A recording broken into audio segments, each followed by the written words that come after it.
we have what we call our Climate Smart Agriculture for Sustainability and Empowerment case. BWI Alumni Association in the Americas and Cotterton Alumni Association put together something that we saw Liberians setting up in America. I myself visited it 2018 and I've been following it and saying we need this kind of thing here. And the Liberians doing it here in America. They said we won't come and do it here. The Alumni Association put their money together, $30,000 to $40,000 and invested in it. Today, go to BWI.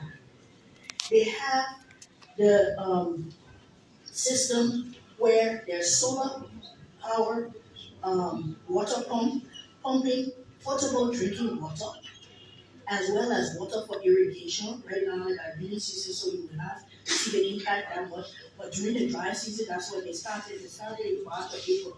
They planted over 75,000 seedlings, and they are growing beautifully. I saw it last week while going and coming from Canada. Beautifully. They've set up another site in Harrisburg. We're going to set up 1,000 such sites with the diaspora expertise and technical and anybody who wants to come and invest, we tell them, yeah, here's a model. This is what you can do with your money in your 10 acres or your 50 acres or whatever. And this is how we can transform our economy for prosperity and development. I want to stop there, and I'll be happy to take questions. I don't know how you want to organize it. We take questions now or after. I think you should now. Okay, yeah, let's do that. We can take three. Thank you, This Minister. was my question. If you have questions for her, Minister Technical in Projects. the queue. Provision of information regular price briefing. This is Talk TV Media Network. Please ask the And question it's and the subject matter discussion.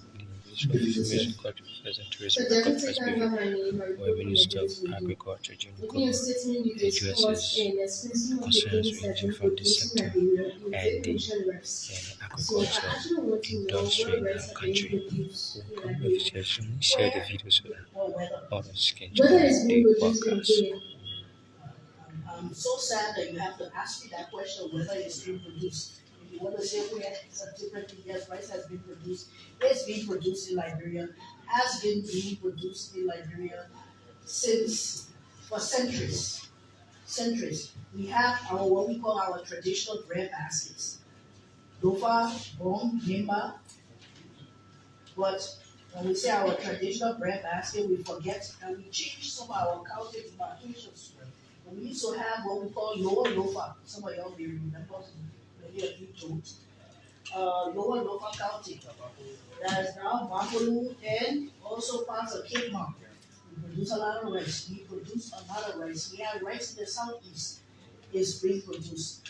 But our Liberian production cannot compete with low-cost imported rice, which is the rice that the people can't even consume over in their country, their surplus, that they sell to us for cheap.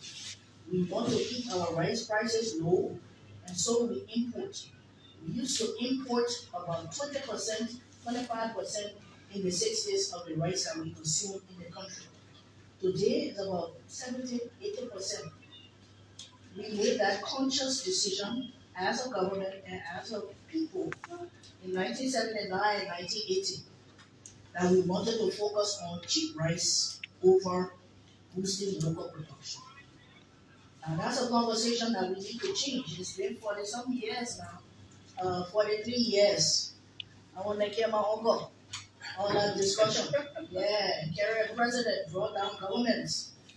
When we said we firmly want rice prices to be low.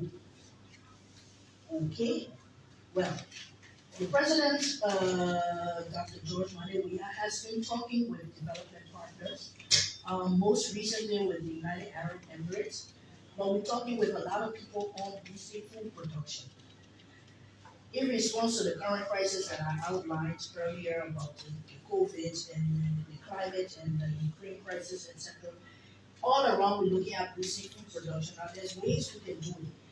We can either look at getting more money from the World Bank and all of them for projects, or we can look at how we can stimulate commercialization of the rice sector. And that's where the UAE and the president came in and said, this is what we want to do. So we're looking at ecosystem. I don't go into counties. Ecosystem. Like you want the location is in the western part of Liberia, all along the Sierra Leone and the north and west part of Liberia. So coming down from Lofa, Bakwelu, Cape Mount, but also parts of Lower Bong, Margini, Rural Monserrado, and Boni. That's where we're looking at for the commercialization of rice. I'm not saying we're not growing rice, I don't think so. In addition, what we've done is that we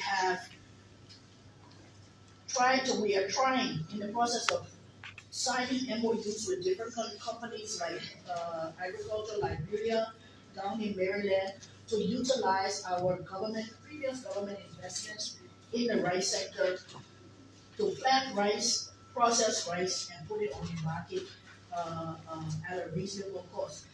It will not be able to compete with imported rice, not in the beginning, but we're still doing things manually. But we are getting there, and at least we're making a concerted effort now to commercialize rice production, thanks to the president. Thank you, Madam Minister. My name is Maurice Walletley, and I report for OKFM. I got 3 concerns. And then the first one is you talk about 38 million, only to over 38 million dollars that is currently available and at your ministry to transform the agriculture sector. So I want to know in which area this money will be placed. Is it empowering local farmers, or yourself want to carry out or yourself want to use this money? And then on the flip side, the Ministry of Agriculture. The Ministry of Agriculture. Yeah, so then the second, For 3 years, for 3 to 4 years, wow, I told you to not forget it. Then the second concern is that what's the assurance you can give the Liberian people that this particular money will be used for the intended purpose? And the final one is that, Madam Minister, the last time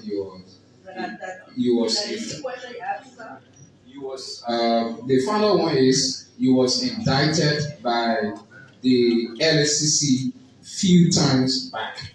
So I want to know what's your stand on that regarding your indictment, and if because the LSCC said that they have forwarded your name to the Ministry of Justice for prosecution. If you are called for prosecution, will you resign from your position and facing prosecution? Thank you. Minister Fofana will handle that political part of it. The technical part, the minister will respond to that. You take the last question, minister, then you can address it. Okay. My name is Esli Monrovia-Liberia from FM. My first question is, like other ministries, they help with those hospitals where you got like referral hospital. Joe Willie, please, we'll be giving you out live. Yeah, once again, I say I'm Esli Monrovia. So like I was saying, like other ministries, we got Ministry of Health, we'll be talking about hospital, regional hospital, referral hospitals, as particular area for government. Education, we'll be talking about universities and public schools. Like your ministry, where is our farm? Locally or regional farm that we can boast of? And then you spoke of like graduating from substantial farming to Magadazi farming or commercial agriculture in Liberia. If that is the case, what programs do you have to capacitate farmers? And then what is the database for farmers in Liberia, whether we are progressing or retarding? Minister, you can respond to the technical questions.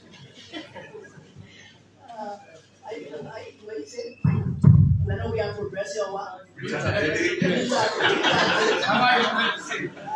I'm not right now words. It's quite So, okay, all right. So, the $38 million is part of what's called the Liberia Agriculture Commercialization Fund.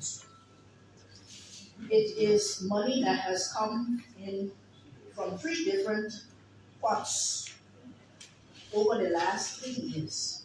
It didn't come 30 million, 38 million at a time. The first 60 million came from the World Bank as part of a project called the STAR Project, the STAR P. Many people know. And the STAR P has different components. One component was to try to commercialize agriculture. That is to say, through cooperatives, through outgrower schemes, and through agribusiness support. IFAD came in and added another $15 million to that. And the value chains were rice, oil palm, and vegetables, or horticulture as it's called, technically.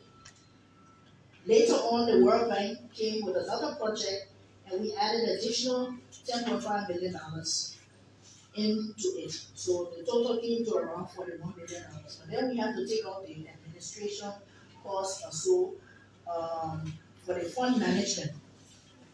And all the procedures that come when you have a development bank or a development project setting up a commercial financing facility. This is the first time we've done this. There are no rules that we have blueprints because we have not done it like that before in Liberia, where the development partner, and they come with their own rules. We want you to do this one, but not that one. We want you to do here, but not there. We want you to do this county, but not that county. We want you to do this crop, but not that crop. So today, we've been working with them. We launched the fund with the first 2 donations, not donations, because they are loans that the government has taken. We launched the fund in July last year, June, July last year. And when you're ready to put me up, and she said June, and it was actually July. And they were around this time last year. We launched the fund. And with the first $31 million minus what was going to the fund manager for those 3 value chains, rice, oil palm, horticulture. We added an additional 4 value chains, and it was only specific to certain counties. I can't remember, I think it was 9 counties or 9 counties or something like that. Counties like Bone, a major agricultural county, was not included in there. Besides rice, palm oil, and vegetables, all the other parts of agriculture were not there. Now, we added with the World Bank second project, we added in, like I said, another 10.5 million with 4 additional value chains: rubber, poultry, piggery, and cassava. Okay? Now, so we have this pot of money. It's not all this year, because that's how the development projects work. They don't bring everything and put it down. I'm still waiting for that one there, but it will not happen that way. So it's spread out over 3 to 4 years, depending on who came in at what time. Okay? And it's spread all over those different value chains. So now everybody can come and you say, oh, I got my cocoa farm, I won't have. It doesn't cover cocoa, but it covers value chain. So it can cover things like the seeds, feed, fertilizer that we've been talking about. It also targets financial institutions to help them to have agricultural lending products. So financial institutions would normally think of banks, but also village saving and loans associations, and now we look at the mobile service providers. I signed an MOU with MTN yesterday, looking at how we can get more money faster into the sector to address different problems. Now, I will jump to the other question that came to the database, because our last database that we developed in 2016, 2017 shows we have over 350,000 farmers in Liberia. Now I beg you, when you want to see impact, Can we provide 350,000 farmers with power tillers, seed, feed, fertilizer? Just think. Is that possible, or do we have to move towards aggregation, putting them together, clusters of farms? Now, going back to the $38 million, will the Liberian farmers see it? Yes. Yes, they will see the benefits. But they will not see the benefits as you will go there and they will plant $1 million in your hand, as many people thought, and say, okay, here, go, and now you can go. There are rules, there are regulations, there are windows for the oil farm, for the agribusinesses, for the cooperatives. We're encouraging people to come together in cooperatives or communities uh, uh, to come together so that we can get more people, more beneficiaries in to do it. And don't forget, this is not charity. We didn't say we come and give you the money and then you go do what you want to do with it. This is to help to commercialize agriculture. And commercialization means that you plan, you get this boost. It's like you go to the bank and start a business. Your business got to sustain. Because when they won't finish giving you or your cooperative one time, we can't come back and give you anything next year. We say, oh yeah, that money the man, the secretary went America or whatever, he gave us some more. All the equipment you gave us broke down, so we need new one. We have to see how we can do the best for everybody. So we have a whole team that's doing. We hired Deloitte, which is a major business service, corporate service, to be the agriculture fund manager. And they are managing it, but we also have project teams that are managing it. We have focal points in every county. But one of the things, we're not covering every county. And we have to make sure we cover every county. We're in those 7 value chains. We have, if you were in Bomi and you were doing rice, we were not covered. Now we've discussed with the World Bank, and it doesn't mean you don't just say, oh, I want it this way, and it happened. So we've discussed with them and we've agreed. If you come with a good proposal for rice in Bomi County, even though it's not in the project document, we will consider it. When a good proposal for rice is not I want to do rice, but I am doing rice and I need this additional help to commercialize. So there are a lot of nuances that we have to understand.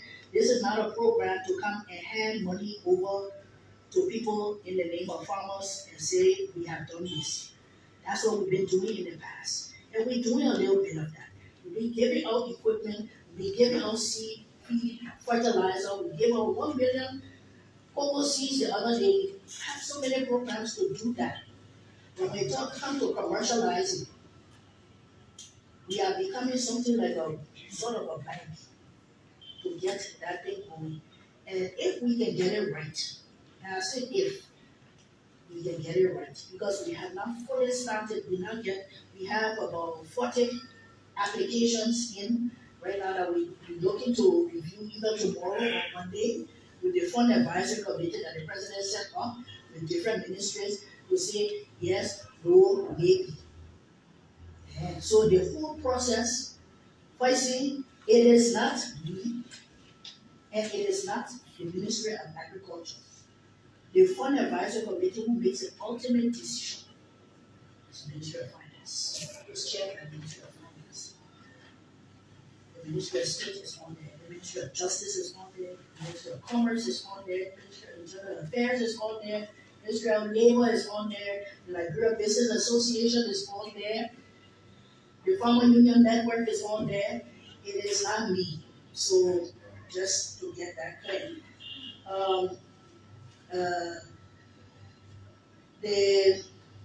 Where is the government fund? That's a lovely question. And it's good that you linked it to the health sector where we have public schools and we have public hospitals, etc. Government fund, when I was a child, used to be fed up with is now the University of Liberia campus. That was the first government fund. No, that was university farm, sorry. Government farm was in Swakoko.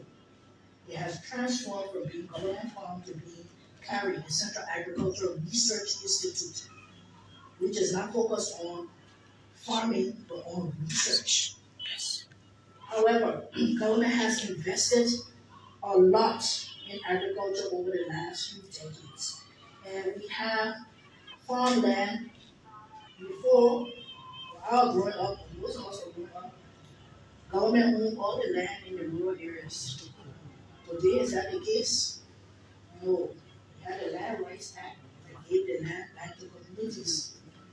So every single facility, no matter that we have infrastructure on there, even they carry the government farms and places where we used to plant rice, we used to plant cocoa, we used to plant oil palm, etc. We got claims now, the community say it's not them. Our legal counsel is up in Lima right now where we planted a seed garden, cocoa seed garden. Community came and said, well, for them. We dealt with that one with the Land Authority and the Ministry of Justice. A lot of group came and said, that group, that not a real group. Yeah, us here. Yeah. They place here for us. They were for my grandpa, etc., etc. You got you. I would say you got you. But before the local government, now we all need to get these.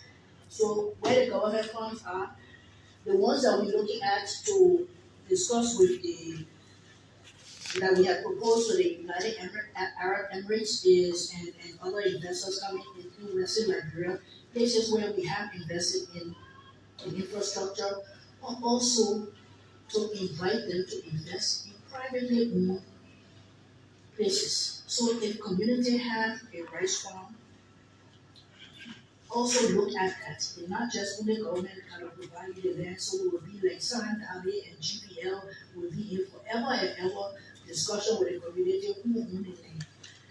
So right now we are planting the farm at 10 near Medina in Cape Mount County. We're also, like I said, in signing an MOU with Agriculture Liberia for our farm in Philadelphia in Maryland County, where we have the farm and we have a processing plant. We have similar ones in Grand Gide, River G, in Foya, in Fonjama, in Barclayville, and all of that, and we're trying to revive all of those. They have been sitting there now for decades. Some of them for 40 years, 50 years. And they have not been touched. The one in 10 was last planted by government in 1981. And we planted it today. So we're trying small. But the land issue is not a simple issue.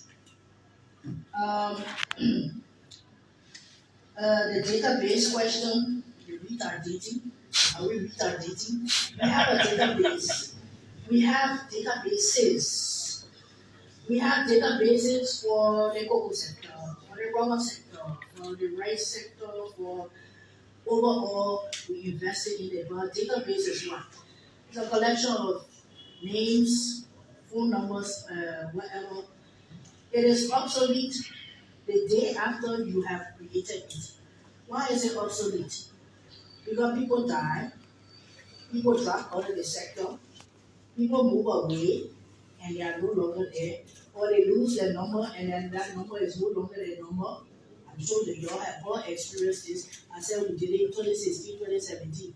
So now we're trying to do a different kind of database, a digital database. That's what we're working with partners on now. That every farmer must either have a national ID card or must have some sort of biometric registration. So Ansu Kolen today come and he got the sour farm in Omi. It's different from the Ansu Kolen who come and he got cocoa farm in Lofa. Or if it's the same, we have the same tag. And same farmer will go in two places. Or in one place, there is a different Ansu Kolen who is in Lofa. You will know that. We also want to geo-reference every farm. So if you say you're planting cocoa in Lofa County, when you're planting that cocoa, we will have the geo-reference. So we can go there and visit it anytime. and it will help us with the things that are important in the world today, source traceability. What a retardation man. Yeah. Right. Are you? Yeah, okay. Source traceability. This is important for when you go to export because they want to know where is the specific spot that you went and you planted that cocoa. Did you use child labor?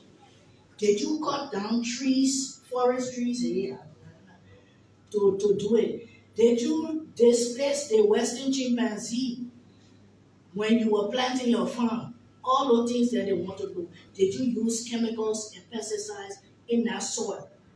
They want to know. So when you go to export, you can't just plant anything and say, I want to export, and you export it. You will not get the kind of quality pricing that we are looking for.